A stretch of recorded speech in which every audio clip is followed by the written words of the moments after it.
Hey everyone, welcome to the full paper walkthrough for ENGAA 2023, Section 2. It's definitely one of the harder Section 2s. You have 20 questions and an hour to get through them. So yeah, let's get straight into it. So question 1 is a pretty straightforward forces question. You're told that the block of weight W slides down the rough plane at a constant speed. Because it's at a constant speed, that means the resultant force acting on the block is 0, which means the component of its weight down the slope, which is equal to W sine 30, because the slope is at an angle 30 to the horizontal, is equal to the frictional force acting on the block. You then have the block being pulled by a force of 3W acting parallel to and up the plane. So you want to resolve forces parallel to the plane to end up with an equation of motion using Newton's second law. So 3W minus the component of the block's weight down the slope minus the frictional force is equal to ma, and the acceleration comes out to 2g, which is a. For question 2, the velocity is equal to kt squared, and the acceleration, which is the time derivative of velocity, is therefore equal to 2kt. The acceleration at 10 seconds is equal to 20k, and you then want to use the equation F is equal to ma, plugging in the force as 24 newtons, to end up with 24 is equal to mass times 20k. You can work out the value of k using the fact that at time 10 seconds, the speed of the object is 48 meters per second, so k ends up being 0.48. And plugging this back into the original equation, you end up with 24 is equal to 9.6 times the mass, so mass is 2.5 kg, which is d. For question 3, you're told that both waves have period big T, which means that when time t is equal to big T over 2, the graph that you're shown in the question will be reflected. This means that you'll end up with a sinusoidal curve with amplitude of 1 centimeter, which starts off negative, then positive, then negative, and then so on. So the answer is F. So for question 4, you want to start off by working out the effective spring constant of the first arrangement. So for springs in series, the effective spring constant is calculated the same way you'd calculate the resistance of resistors in parallel. So k times k over k plus k, which gives you an effective spring constant of k over 2. For springs in parallel, you work out the effective spring constant the same way you would for resistors in series. So you'd add k over 2 and k over 2 together to give you a total spring constant of k. Now you're told that when a load of weight 8.4 newtons is attached, the total extension is 24 millimeters. So the spring constant K is equal to 8.4 over 0.024. For the second arrangement, you have 3 springs in parallel. So the total spring constant is equal to 3K. And these are in series with a single spring. So the effective spring constant is equal to 3K times K over 3K plus K, which is equal to 3K over 4. Now this has 3/4 of the spring constant of the first arrangement. And because the same force is applied, it would have 4/3 the extension. So the new extension is 4/3 times 24, which is 32 millimeters. For question 5, you want to apply conservation of momentum to both the student and the child. So applying it to the student, you end up with the student moving to the left at a speed minus 0.8 meters per second, taking right as positive. And you have the child moving to the right at a speed 2.4 meters per second. So the speed of separation is 2.4 minus 0.8, which is 3.2 meters per second, which is C. So for question 6, you're given this acceleration time graph, from which you can derive the equation for acceleration as a is equal to 4 minus 2/3 of t. The maximum velocity is when the acceleration is 0. So setting acceleration equal to 0, you end up with Vmax being achieved when time equals 6 seconds. Now, velocity is the time integral of acceleration. So velocity is equal to 4t minus 2/3 t squared over 2 plus c. And you know that when t is equal to 0, the initial velocity of the object is 8 meters per second. So c is equal to 8.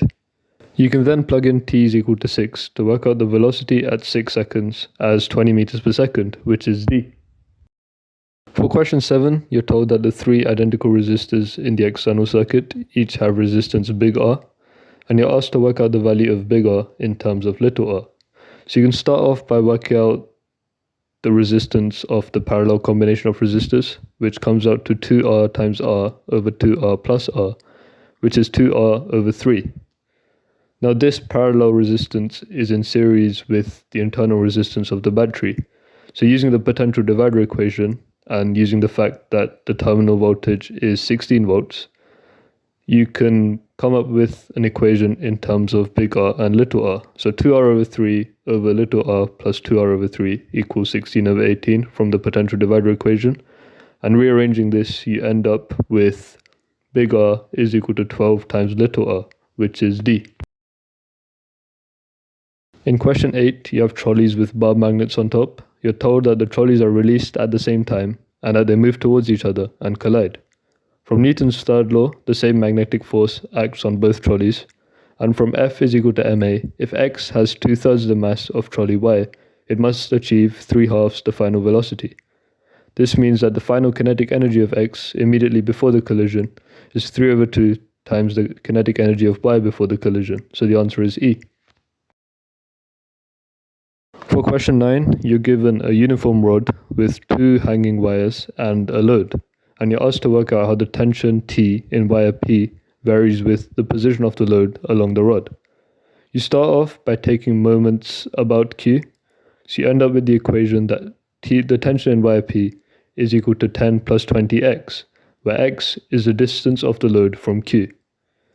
You can then work out that when x is equal to minus 0.5, which is at y, the tension in wire P is equal to 0. So you end up with the diagram in F. Now on to question 10. And for the first pipe, lambda is equal to 2L because you have 2 antinodes at either open end and a singular node in the center. The frequency of stationary wave is 4f, so the velocity is equal to 8LF. You're then told that there's a second pipe which is open at one end and closed at the other, and that it has one more node than the first wave. This must mean that it has 2 nodes and 2 antinodes. Looking at the diagram, 3 lambda over 4 is equal to L, so lambda is equal to 4L over 3, where L is the length of the new pipe.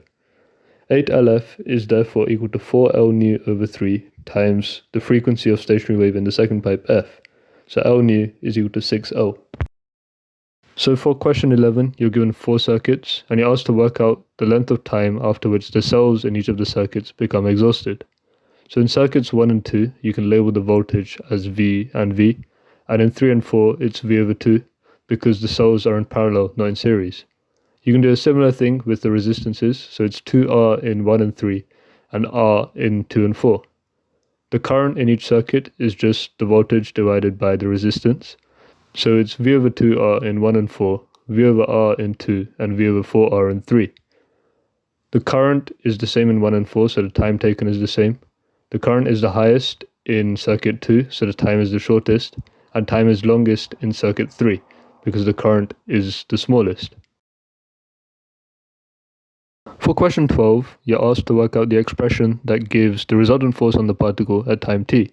The resultant force from Newton's second law is equal to ma, which equals m dv by dt, and the energy E is equal to kt. The energy is the kinetic energy, so kt is equal to half mv squared, and you can rearrange to get V is equal to root 2 kt over m. Using this expression, dv by dt, using calculus, ends up being root k over 2mt. You can sub this back into the equation F is equal to m dv by dt to obtain F is m root k over 2mt, which simplifies to give F is equal to root mk over 2t, which is D. For question 13, you want to start off by drawing a diagram where you can label what the new shape of the wire looks like, as well as write on any relevant lengths and angles. Using Pythagoras' theorem, the new length of the wire is 5L over 4 plus 5L over 4, which is equal to 10L over 4. The original length was 2L, so the extension of the wire is L over 2. You can then work out the tension in the wire by resolving forces about the lowest point. So T cos theta is equal to W over 2, and cos theta is equal to 3 over 5, so T is equal to 5W over 6. You can then plug this all back into the equation Young modulus is equal to FL over AX to obtain E as 10W over 3A, which is E.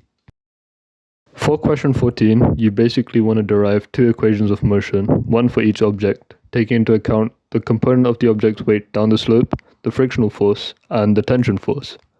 For the maximum value of m that allows the blocks to remain stationary on the surface, block 2 is going down the slope, so the frictional force is going up the slope. The two equations you derive have two variables, t and m, so you can solve them simultaneously to obtain m by itself, which comes out to 15 root 3 over 10 plus 1.7 kg, so the answer is G. For question 15, you start off by using the graph to work out the ratio of speeds between region J and region K. Vj is equal to 5vk. Using the equation n is equal to c over v, where n is the refractive index and c is the speed of light in a vacuum, you can then work out the ratio of refractive indices, which is 1 over 5. You can then use the equation n1 sine theta 1 equals n2 sine theta 2 to work out the ratio of the angles that I've labelled alpha and beta.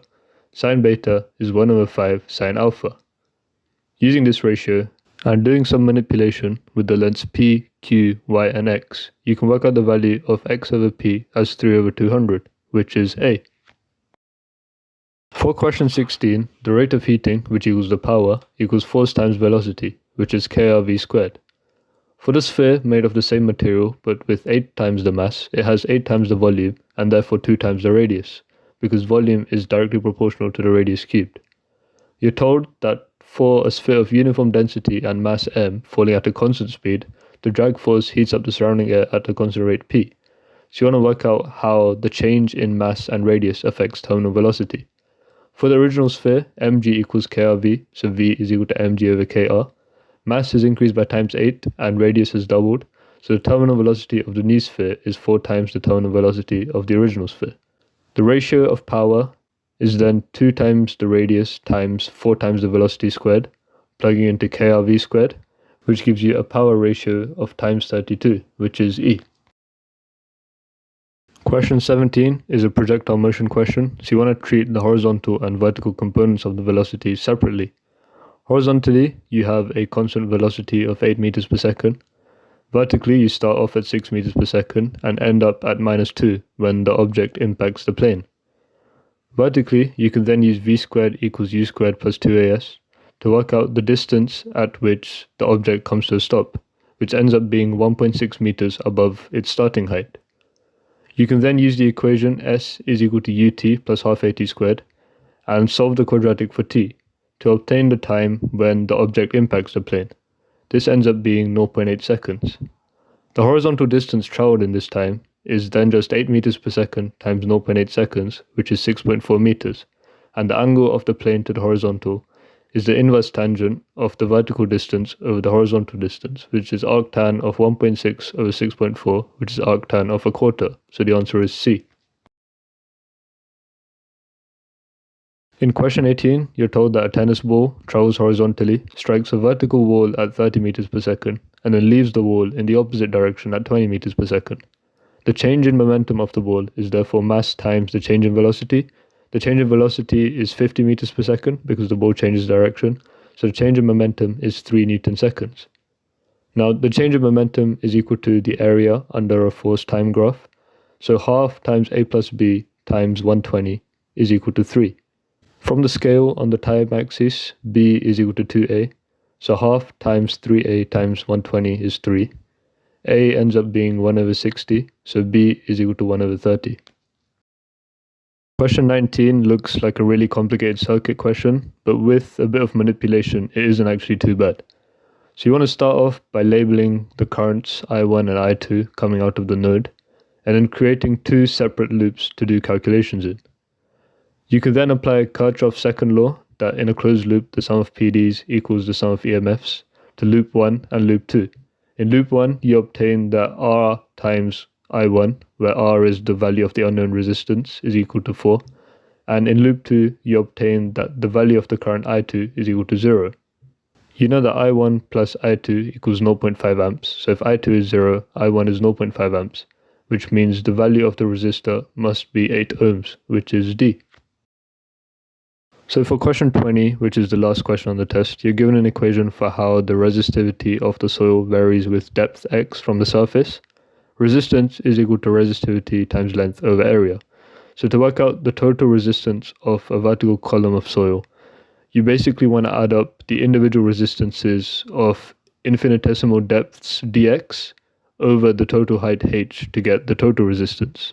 So this involves integrating between 0 and h resistivity times the infinitesimal length dx over area. And when you integrate, you end up with the total resistance being rho naught h over A times 1 minus k over 3, which is E.